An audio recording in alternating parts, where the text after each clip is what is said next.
Olá, queridos alunos! Hoje vamos conversar sobre processos legislativos, mais especificamente sobre as limitações existentes às emendas constitucionais. E para nos ajudar a entender de forma mais aprofundada tais limitações, nós recebemos aqui Marcílio Ferreira, doutor em Direito e Políticas Públicas, mestre em Direito e especialista em Direito Tributário pelo Instituto Brasileiro de Estudos Tributários. Professor Marcílio Ferreira, muito obrigada pela sua presença. Eu que agradeço por poder compartilhar conhecimento e estou à disposição para ajudar o que for necessário. Professor, antes da gente iniciar propriamente a conversa e entrar nas limitações das emendas constitucionais, acho que seria interessante você falar brevemente sobre o que são as emendas constitucionais e qual a importância delas, qual a função delas. Perfeito. No nosso ordenamento jurídico, nós temos como norma básica a Constituição Federal, que foi editada em 5 de outubro de 88. Essa Constituição é fruto do que a gente chama de poder constituinte originário. Mas o poder constituinte originário também estabeleceu hipóteses em que essa Constituição poderia ser atualizada. Nós vivenciamos situações diferentes com o passar do tempo que acabam modificando as necessidades da nossa sociedade, tanto do ponto de vista social, como econômico, até mesmo político, que geram, evidentemente, um contexto diferente com a necessidade de adequação de disposições da nossa Constituição. Então, as emendas constitucionais, basicamente, são instrumentos para a modificação do nosso texto constitucional por meio daquilo que a gente chama de poder constituinte derivado reformador. Se faz uma reforma no texto da Constituição, modificando alguma coisa. É possível modificar algum dispositivo constitucional e, evidentemente, mudar ali a norma básica da nossa Constituição, desde que obedecidas algumas limitações. É aqui que se encaixa o nosso tema de limitações ao poder constituinte derivado reformador. E agora sim, entrando no nosso assunto central, quais são os tipos de limitações postas ao poder constituinte derivado? Bem, a doutrina fala em limitações expressas e limitações implícitas. As limitações mais estudadas são as limitações expressas. E nós temos, no ordenamento jurídico brasileiro, 3 tipos de limitações identificadas. Temos limitações que são voltadas ao conteúdo dessa emenda, certos tipos de conteúdos que não podem ser abordados, são as chamadas cláusulas pétreas. Existem limitações que são relacionadas à forma de produção da emenda, são as limitações formais, existe um quórum, existe um processo legislativo específico, e existem também limitações decorrentes de circunstâncias que impedem a emenda do nosso texto constitucional. São as chamadas limitações circunstanciais. Algumas situações de crise vivenciada no nosso país impedem a edição de medidas provisórias, ou melhor, de emendas à Constituição, exatamente com o intuito de acabar restringindo modificações que pudessem ali ser editadas no calor do momento. São as chamadas limitações, então, circunstanciais que impedem a edição de emendas constitucionais em circunstâncias específicas. Então, 3 tipos de limitações expressas: limitações materiais, formais e circunstanciais. Além de limitações implícitas mencionadas pela doutrina, que são decorrência de uma interpretação do nosso texto constitucional. E aí varia de autor para autor. Nós temos alguns tipos que decorrem da lógica do sistema constitucional.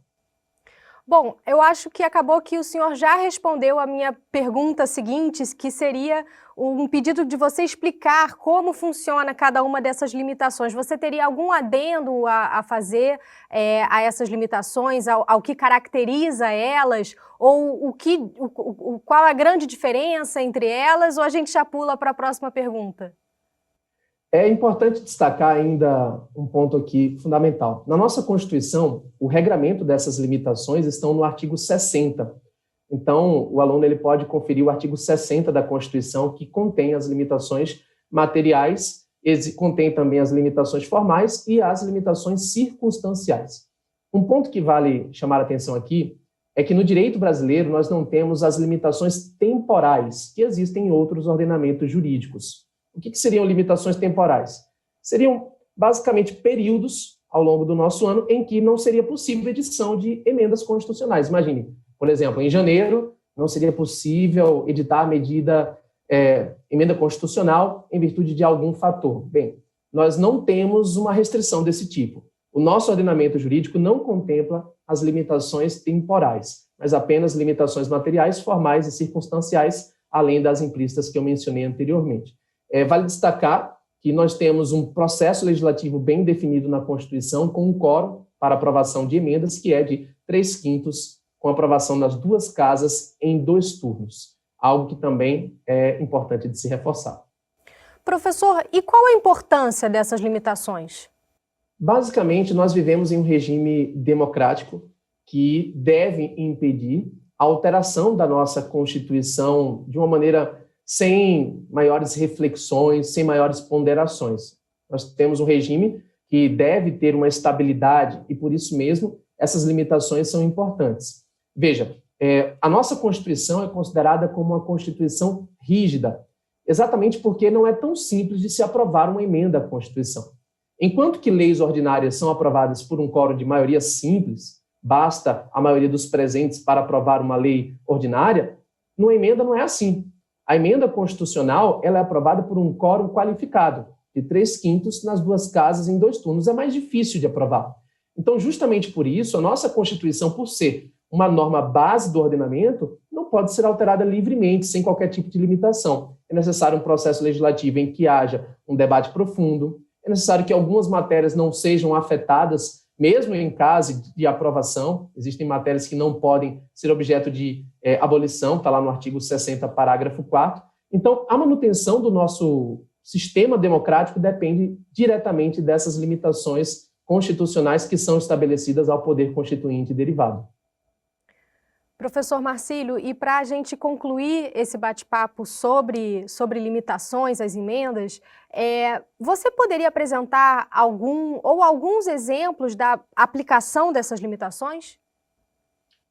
Um exemplo muito bom, nós podemos mencionar aqui, aconteceu durante o governo Temer. Nós tivemos ali uma situação em que o presidente da República decretou estado de defesa, no Rio de Janeiro, e o estado de defesa é uma medida excepcional que impede, durante a sua vigência, a edição de emendas constitucionais. São limitações circunstanciais. Quando o nosso país vive intervenção federal, estado de defesa ou estado de sítio, nós estamos diante de uma situação que impede a edição de emendas constitucionais. Fazendo uma pequena correção, no governo Temer, o que foi decretado foi a intervenção federal, né? E durante essa intervenção, então, não se pode editar emenda constitucional. Então, ali naquele período, tivemos uma barreira à edição de emendas constitucionais. Outras situações podem ser mencionadas. A gente percebe aí a todo momento o Congresso Nacional debatendo reforma administrativa, reforma tributária, e a todo momento o governo está preocupado se ele tem ou não quórum para conseguir aprovar essa emenda. Esse quórum decorre exatamente de ter uma exigência mais qualificada, 3/5. Enquanto que o governo consegue aprovar facilmente uma lei, porque só se exige maioria simples, na hora de aprovar uma emenda constitucional, o governo se preocupa mais, porque o quórum é de 3/5 nas duas casas em 2 turnos. Ele precisa de uma conjuntura política muito mais favorável e, por isso mesmo, muitas vezes ele acaba articulando para tirar dali da pauta uma determinada PEC que não conseguiria ser aprovada. Nós já vimos algumas situações dessas acontecendo, inclusive quanto a temas polêmicos. O governo articula, tira de pauta para colocar no momento em que consiga esse quórum de 3/5 nas duas casas em 2 turnos. Então, é uma outra situação, um outro exemplo. Agora, esse exemplo que eu dei, né, do quórum diz respeito à limitação formal. E temos vários casos de exemplos relacionados às limitações materiais, as cláusulas pétreas. O Supremo Tribunal Federal ele decide em diversas situações sobre a constitucionalidade ou inconstitucionalidade de emendas constitucionais que violem cláusulas pétreas, a exemplo do que já aconteceu com a emenda dos calotes, que alterou o artigo 100 da Constituição e fixou um regime relacionado aí ao pagamento de precatórios. Tem várias emendas que o Supremo já analisou, eu teria que passar aqui o dia inteiro indicando todas as emendas, mas o fato é que nós temos aí inúmeros exemplos, inúmeras situações em que essas limitações materiais, formais e circunstanciais são observadas no nosso ordenamento jurídico. Muito interessante, professor, muito interessante. Bom, a gente chega ao final desse bate-papo sobre emendas constitucionais, limitações a essas emendas. Eu agradeço imensamente a sua participação, tenho certeza que esse assunto está bem mais claro para os nossos alunos agora. Muito obrigado e espero poder contribuir em outras oportunidades. Até mais, pessoal. Gostou dessa entrevista? Então aproveita que tem mais bate-papo com o doutor, mestre e especialista em Direito Tributário, Marcílio Ferreira, nos próximos vídeos. Não perca!